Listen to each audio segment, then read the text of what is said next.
ನಮಸ್ಕಾರ. First tube ನ ಮತ್ತೊಂದು ವಿಡಿಯೋಗೆ ಸ್ವಾಗತ. ಸ್ನೇಹಿತರೆ, 2014ರಲ್ಲಿ ನರೇಂದ್ರ ಮೋದಿ ಅವರು ಪ್ರಧಾನಿಯಾಗಿ ಅಧಿಕಾರ ಸ್ವೀಕರಿಸಿದಾಗ ಭಾರತದ ರಾಜಕೀಯದಲ್ಲಿ 3 ಅಸಾಧ್ಯವಾದ ಕನಸುಗಳಿದ್ವು. ಅದರಲ್ಲಿ ಮೊದಲನೆಯದು ಜಮ್ಮು ಕಾಶ್ಮೀರದ 370ನೇ ವಿಧಿ ರದ್ದು ಮಾಡುವುದು. ಅದು 2019ರಲ್ಲಿ ಮುಗಿಯಿತು. ಇನ್ನು ಎರಡನೆಯದು ಅಯೋಧ್ಯೆಯಲ್ಲಿ ಭವ್ಯ ರಾಮ ಮಂದಿರ ನಿರ್ಮಾಣ. ಅದು 2024ರಲ್ಲಿ ಕಣ್ಣೆದುರು ನಿಂತಿದೆ. ಆದ್ರೆ ಮೂರನೇ ಮತ್ತು ಅತ್ಯಂತ ಕಠಿಣವಾದಂತಹ ಅತಿ ದೊಡ್ಡ ಬ್ರಹ್ಮಾಸ್ತ್ರವೊಂದು ಇನ್ನೂ ಬತ್ತಳಿಕೆಯಲ್ಲೇ ಬಾಕಿ ಇತ್ತು. ಅದೇ ಏಕರೂಪ ನಾಗರಿಕ ಸಂಹಿತೆ ಅಥವಾ ಯುಸಿಸಿ. ಈಗ 2026ರ ಹೊತ್ತಿಗೆ ದೆಹಲಿಯ ಪವರ್ ಕಾರಿಡಾರ್ ನಲ್ಲಿ ಒಂದು ಮಾತು ಗುಡುಗಿನಂತೆ ಕೇಳಿ ಬರ್ತಾ ಇದೆ. ಅದೇನಂದ್ರೆ ಮೋದಿ ಸರ್ಕಾರ ತನ್ನ ಅಂತಿಮ ಮತ್ತು ಅತಿ ದೊಡ್ಡ ನಿರ್ಧಾರವನ್ನ ತೆಗೆದುಕೊಳ್ಳಲು ಸಜ್ಜಾಗಿದೆ. ಹೌದು, ಇಡೀ ದೇಶಕ್ಕೆ ಒಂದೇ ದೇಶ ಒಂದೇ ಕಾನೂನು ಜಾರಿಯಾಗುವ ಸಮಯ ಹತ್ತಿರ ಬಂದಿದೆ. ಹಾಗಾದ್ರೆ ಏನಿದು ಯುಸಿಸಿ? ಇದು ಜಾರಿಯಾದ್ರೆ ಹಿಂದೂ, ಮುಸ್ಲಿಂ, ಕ್ರಿಶ್ಚಿಯನ್ ಧರ್ಮದವರ ಮೇಲೆ ಆಗುವಂತಹ ಪರಿಣಾಮಗಳು ಏನೇನು? ವಿರೋಧ ಪಕ್ಷಗಳು, ವಿಶೇಷವಾಗಿ ಓವೈಸಿ ಮತ್ತು ಕಾಂಗ್ರೆಸ್ ನಾಯಕರು ಯಾಕೆ ಬೆವರ್ತಾ ಇದ್ದಾರೆ? ಮುಸ್ಲಿಂ ಮಹಿಳೆಯರಿಗೆ ಇದರಿಂದ ಸಿಗುವಂತಹ ಸ್ವಾತಂತ್ರ್ಯವೇನು? ಬನ್ನಿ, ಈ ವಿಡಿಯೋದಲ್ಲಿ ನಾವು ಯುಸಿಸಿಯ ಸಂಪೂರ್ಣ ಜಾತಕವನ್ನ ಬಿಚ್ಚಿಡ್ತೀವಿ. ಇದು ಕೇವಲ ಒಂದು ಕಾನೂನಿನ ವಿಚಾರವಲ್ಲ, ಇದು ಭಾರತವನ್ನ ನಿಜವಾದ ಅರ್ಥದಲ್ಲಿ ಜಾತ್ಯತೀತ ರಾಷ್ಟ್ರವನ್ನಾಗಿ ಮಾಡುವ ಮಹಾಯಜ್ಞ.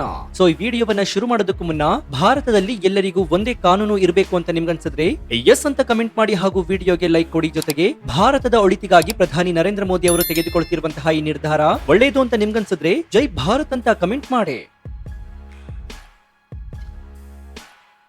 ಸ್ನೇಹಿತರೆ, ಮೊದಲು ನಾವು ಅರ್ಥ ಮಾಡ್ಕೊಳ್ಬೇಕಾಗಿರೋದು ಏನಂದ್ರೆ ಭಾರತದಲ್ಲಿ ಪ್ರಸ್ತುತ 2 ರೀತಿಯ ಕಾನೂನುಗಳಿವೆ. ಒಂದು ಕ್ರಿಮಿನಲ್ ಕಾನೂನು, ಮತ್ತೊಂದು ಸಿವಿಲ್ ಕಾನೂನು. ಕ್ರಿಮಿನಲ್ ಕಾನೂನು ಅಂದ್ರೆ ಕೊಲೆ, ದರೋಡೆ, ಕಳ್ಳತನ ಇತ್ಯಾದಿ. ಯಾರೇ ಕೊಲೆ ಮಾಡಿದ್ರು ಕೂಡ ಅವರನ್ನ ಹಿಂದೂ ಆಗಿರಲಿ, ಮುಸ್ಲಿಂ ಆಗಿರಲಿ ಅಥವಾ ಕ್ರಿಶ್ಚಿಯನ್ ಆಗಿರಲಿ ಪೊಲೀಸರು ಹಾಕುವಂತಹ ಸೆಕ್ಷನ್ ಒಂದೇ, ಕೋರ್ಟ್ ಕೊಡುವ ಶಿಕ್ಷೆಯು ಕೂಡ ಒಂದೇ. ಇಲ್ಲಿ ಧರ್ಮದ ಭೇದ ಬರೋದಿಲ್ಲ.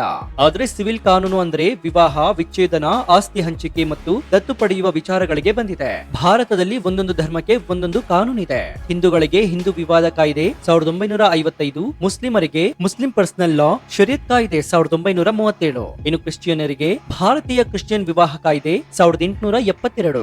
ಒಮ್ಮೆ ಊಹಿಸಿ, ಒಂದೇ ದೇಶದಲ್ಲಿ ವಾಸಿಸುವ ಪ್ರಜೆಗಳಿಗೆ ಮದುವೆ ಮತ್ತು ಆಸ್ತಿಯ ವಿಚಾರದಲ್ಲಿ ಬೇರೆ ಬೇರೆ ರೂಲ್ಸ್ ಯಾಕಿರಬೇಕು? ಹಿಂದೂ ಕಾನೂನಿನ ಪ್ರಕಾರ ಒಬ್ಬ ಪುರುಷ ಒಂದು ಬಾರಿ ಮಾತ್ರ ಮದುವೆಯಾಗಬಹುದು. ಎರಡನೇ ಮದುವೆಯಾದ್ರೆ ಅದು ಅಪರಾಧ. ಆದ್ರೆ ಅದೇ ದೇಶದಲ್ಲಿ ಮುಸ್ಲಿಂ ಪರ್ಸನಲ್ ಲಾ ಪ್ರಕಾರ ಒಬ್ಬ ಪುರುಷ 4 ಮದುವೆಯಾಗಲು ಅವಕಾಶವಿದೆ. ಇದು ಸಂವಿಧಾನ ಹೇಳುವಂತಹ ಸಮಾನತೆಗೆ ವಿರೋಧವಲ್ವಾ?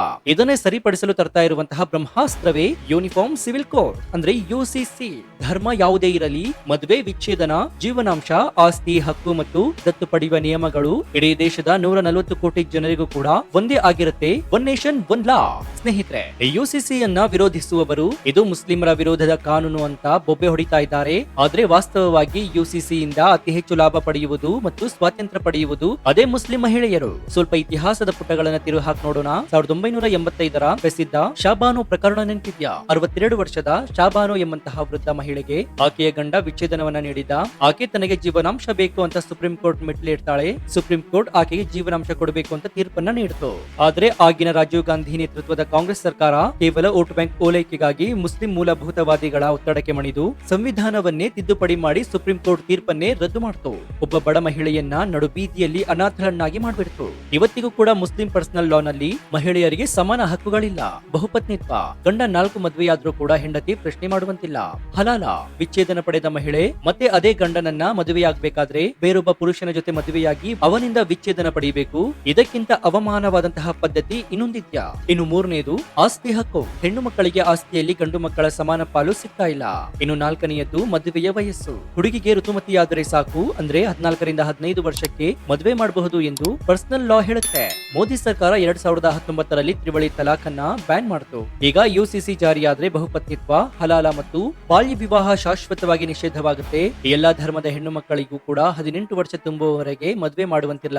ಇದೇ ಕಾರಣಕ್ಕೆ ಮೂಲಭೂತವಾದಿಗಳಿಗೆ ಭಯ ಶುರುವಾಗಿದೆ. ಈಗ ಅಸಲಿ ವಿಚಾರಕ್ಕೆ ಬರೋದಾದ್ರೆ, ಯುಸಿಸಿ ಇಷ್ಟೆಲ್ಲ ಒಳ್ಳೆಯದನ್ನೇ ಮಾಡುವುದಾದ್ರೆ ವಿರೋಧ ಪಕ್ಷಗಳು ಯಾಕೆ ರೊಚ್ಚಿಗೆಳ್ತಾ ಇವೆ? ಅಸಾದುದ್ದೀನ್ ಓವೈಸಿ, ಕಾಂಗ್ರೆಸ್, ಕಮ್ಯುನಿಸ್ಟ್ ನಾಯಕರು ಯಾಕೆ ಇದು ಇಸ್ಲಾಂ ಮೇಲಿನ ದಾಳಿ, ಇದು ಹಿಂದುತ್ವದ ಹೇರಿಕೆ ಅಂತ ಮೈಕ್ ಹಿಡಿದು ಕಿರಿಚಾಡ್ತಾ ಇದ್ದಾರೆ? ಇದ್ರ ಹಿಂದಿರೋದು ಕೇವಲ ತುಷ್ಟೀಕರಣ ರಾಜಕೀಯ. ಸ್ನೇಹಿತರೆ, ಸ್ವಾತಂತ್ರ್ಯ ಬಂದಾಗಿನಿಂದ ಕೆಲವು ರಾಜಕೀಯ ಪಕ್ಷಗಳು ಅಲ್ಪಸಂಖ್ಯಾತರನ್ನ ಕೇವಲ ಒಂದು ವೋಟ್ ಬ್ಯಾಂಕ್ ಆಗಿ ನೋಡ್ತಾ ಇದ್ದಾರೆ. ನಮ್ಮನ್ನು ಬಿಟ್ರೆ ನಿಮ್ಮನ್ನ ರಕ್ಷಿಸುವವರು ಯಾರು ಇಲ್ಲ, ಬಿಜೆಪಿ ಬಂದ್ರೆ ನಿಮ್ಮ ಧರ್ಮವನ್ನ ಕಿತ್ಕೊಳ್ತಾರೆ ಅಂತ ಸುಳ್ಳು ಭಯವನ್ನ ಹುಟ್ಟಿಸಿಯೇ ಇವರು ಅಧಿಕಾರವನ್ನ ಅನುಭವಿಸ್ತಾ ಇದ್ದಾರೆ. ಯಾವಾಗ ಪ್ರಧಾನಿ ನರೇಂದ್ರ ಮೋದಿ ಅವರ ಸರ್ಕಾರ ಯುಸಿಸಿಯನ್ನ ತರ್ತಾ ಇದೆಯೋ ಆಗ ಮುಸ್ಲಿಂ ಹೆಣ್ಣು ಮಕ್ಕಳಿಗೆ ಹಿಂದೂ ಹೆಣ್ಣು ಮಕ್ಕಳಷ್ಟೇ ಸಮಾನ ಹಕ್ಕುಗಳು ಸಿಗುತ್ತೆ. ಅವರು ಕೂಡ ಶಿಕ್ಷಣ ಪಡೆದು ತಮ್ಮ ಕಾಲ ಮೇಲೆ ತಾವು ನಿಲ್ತಾರೆ. ಆಗ ಅವರು ಈ ಪುಡಾರಿ ನಾಯಕರ ಮಾತು ಕೇಳೋದಿಲ್ಲ.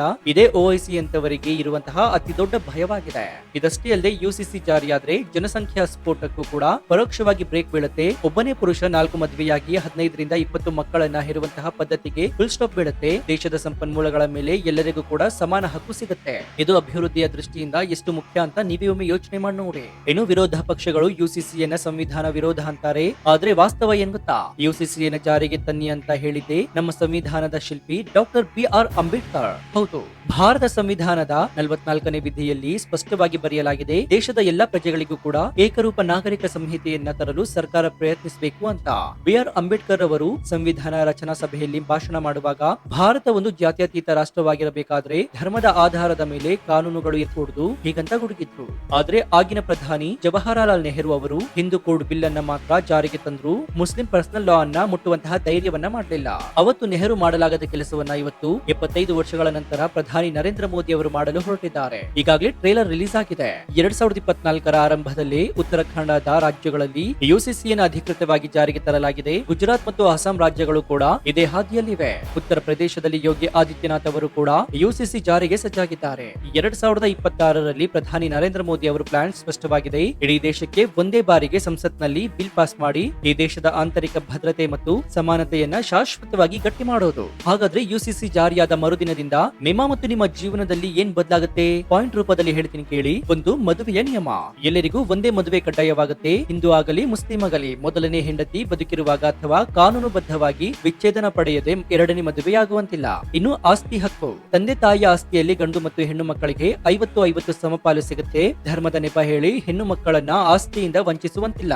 ಇನ್ನು ಮೂರನೇದು, ದತ್ತು ಪಡೆಯುವ ಹಕ್ಕು. ಪ್ರಸ್ತುತ ಮುಸ್ಲಿಂ ಪರ್ಸನಲ್ ಲಾದಲ್ಲಿ ಮಗುವನ್ನ ದತ್ತು ಪಡೆಯಲು ಅವಕಾಶವಿಲ್ಲ. ಯುಸಿಸಿ ಜಾರಿಯಾದ್ರೆ ಎಲ್ಲಾ ಧರ್ಮದವರು ಕೂಡ ಕಾನೂನುಬದ್ಧವಾಗಿ ಮಗುವನ್ನ ದತ್ತು ಪಡೆಯಬಹುದು. ಇನ್ನು ನಾಲ್ಕನೆಯದಾಗಿ, ಲಿವ್ ಇನ್ ರಿಲೇಶನ್ಶಿಪ್. ಉತ್ತರಾಖಂಡದ ಯುಸಿಸಿ ಮಾದರಿಯಂತೆ ಲಿವ್ ಇನ್ ರಿಲೇಶನ್ಶಿಪ್ ನಲ್ಲಿರುವವರು ಸರ್ಕಾರಕ್ಕೆ ರಿಜಿಸ್ಟರ್ ಮಾಡಿಸುವುದು ಕಡ್ಡಾಯವಾಗುತ್ತೆ. ಇದರಿಂದ ಮಹಿಳೆಯರ ಮೇಲಿನ ದೌರ್ಜನ್ಯ ಮತ್ತು ವಂಚನೆಗಳಿಗೆ ಬ್ರೇಕ್ ಬೀಳುತ್ತೆ. ಇದು ಯಾವ ಧರ್ಮದ ಆಚರಣೆಯನ್ನು ಕೂಡ ಕಿತ್ತು ಹಾಕುವುದಿಲ್ಲ. ಹಿಂದೂಗಳು ಅಗ್ನಿ ಸಾಕ್ಷಿಯಾಗಿ ಮದುವೆಯಾಗಬಹುದು, ಮುಸ್ಲಿಮರು ನಿಖಾ ಓದಬಹುದು, ಮುಸ್ಲಿಮರು ಚರ್ಚ್ ನಲ್ಲಿ ರಿಂಗ್ ಬದಲಾಯಿಸಿಕೊಳ್ಳಬಹುದು. ಧಾರ್ಮಿಕ ಆಚರಣೆಗೆ ಯಾವುದೇ ಅಡ್ಡಿ ಇಲ್ಲ. ಆದ್ರೆ ಕಾನೂನಿನ ಕಣ್ಣಿಗೆ ಎಲ್ಲರೂ ಕೂಡ ಒಂದೇ ಆಗುತ್ತೆ. ಸೊ ಒಟ್ಟಾರೆಯಾಗಿ ಹೇಳೋದಾದ್ರೆ ಒಂದು ದೇಶ ಶಕ್ತಿಶಾಲಿಯಾಗಿ ಬೆಳೆಯಬೇಕಾದ್ರೆ ಅದರ ಬೇರುಗಳು ಒಂದೇ ಆಗಿರಬೇಕು. ಅಮೆರಿಕ, ಯುರೋಪ್ ಅಷ್ಟೇ ಯಾಕೆ ಇಸ್ಲಾಮಿಕ್ ರಾಷ್ಟ್ರಗಳಾದ ಸೌದಿ ಅರೇಬಿಯಾ, ಟರ್ಕಿ, ಈಜಿಪ್ಟ್ ನಂತಹ ದೇಶಗಳಲ್ಲೂ ಕೂಡ ಎಲ್ಲರಿಗೂ ಒಂದೇ ಕಾನೂನಿದೆ. ಇಲ್ಲಿ ಯಾರು ಕೂಡ ನಮ್ಮ ಧರ್ಮಕ್ಕೆ ಬೇರೆ ಕಾನೂನು ಕೊಡಿ ಅಂತ ಕೇಳ್ತಾ ಇಲ್ಲ. ಹಾಗಾದ್ರೆ ಜಗತ್ತಿನ ಅತಿ ದೊಡ್ಡ ಪ್ರಜಾಪ್ರಭುತ್ವವಾಗಿರುವ ಭಾರತದಲ್ಲಿ ಮಾತ್ರ ಯಾಕೆ ಈ ತಾರತಮ್ಯ? ಮೋದಿ ಸರ್ಕಾರ ತರಲು ಹೊರಟಿರುವಂತಹ ಈ ಏಕರೂಪ ನಾಗರಿಕ ಸಂಹಿತೆ ಕೇವಲ ಒಂದು ಬಿಲ್ ಅಲ್ಲ, ಇದು ಭಾರತವನ್ನ ನಿಜವಾದ ಅರ್ಥದಲ್ಲಿ ಒಂದು ಮಾಡುವಂತಹ ಸಂಜೀವಿನಿ. ಈಗ ನಿರ್ಧಾರ ನಿಮ್ ಕೈಲಿದೆ. ಭಾರತದಲ್ಲಿ ಯುಸಿಸಿ ಅಂದ್ರೆ ಏಕರೂಪ ನಾಗರಿಕ ಸಂಹಿತೆ ಜಾರಿಯಾಗಲೇಬೇಕಾ? ವೋಟ್ ಬ್ಯಾಂಕ್ ರಾಜಕಾರಣಕ್ಕೆ ಬ್ರೇಕ್ ಬೀಳಬೇಕಾ? ನಿಮ್ಮ ಅಭಿಪ್ರಾಯ ಏನು ಅಂತ ಕಮೆಂಟ್ ಮಾಡಿ ಹಾಗೂ ವಿಡಿಯೋಗೆ ಲೈಕ್ ಕೊಡಿ. ಜೊತೆಗೆ ವಿ ಸಪೋರ್ಟ್ ಯುಸಿಸಿ ಅಂತ ಕಮೆಂಟ್ ಮಾಡಿ ವಿಡಿಯೋಗೆ ಲೈಕ್ ಕೊಡಿ. ನೀವಿನ್ನು ನಮ್ಮ ಚಾನೆಲ್ ಅನ್ನ ಸಬ್ಸ್ಕ್ರೈಬ್ ಮಾಡ್ಕೊಂಡಿಲ್ಲ ಅಂದ್ರೆ ಈ ಕೂಡಲೇ ಸಬ್ಸ್ಕ್ರೈಬ್ ಮಾಡ್ಕೊಂಡು ಪಕ್ಕದಲ್ಲಿರುವಂತಹ ಬೆಲ್ ಐಕಾನ್ ಅನ್ನು ಪ್ರೆಸ್ ಮಾಡಿ. ಇದರಿಂದ ನಾವು ಹಾಕುವ ಹೊಸ ವಿಡಿಯೋಗಳ ನೋಟಿಫಿಕೇಶನ್ ಮೊದಲು ನಿಮಗೆ ಸಿಗುತ್ತೆ. ಇನ್ನು ಈ ವಿಡಿಯೋದಲ್ಲಿ ನಾವು ಕೊಟ್ಟ ಮಾಹಿತಿ ನಿಮಗೆ ಅರ್ಥಪೂರ್ಣ ಮತ್ತು ಸತ್ಯ ಅನಿಸಿದ್ರೆ ಈ ವಿಡಿಯೋವನ್ನ ನಿಮ್ಮ ಪ್ರತಿಯೊಂದು ವಾಟ್ಸ್ಆಪ್ ಗ್ರೂಪ್ ನಲ್ಲೂ ಕೂಡ ಶೇರ್ ಮಾಡಿ. ಇದು ಪ್ರತಿಯೊಬ್ಬ ಭಾರತೀಯನಿಗೂ ಕೂಡ ತಲುಪಬೇಕಾಗುತ್ತೆ. ಸೊ ಇದಾಗಿತ್ತು ಈ ಕ್ಷಣದ ವಿಶೇಷ. ನೋಡ್ತಾ ಇರಿ ಫಸ್ಟ್ ಟ್ಯೂಬ್ ಕನ್ನಡ. ಧನ್ಯವಾದ.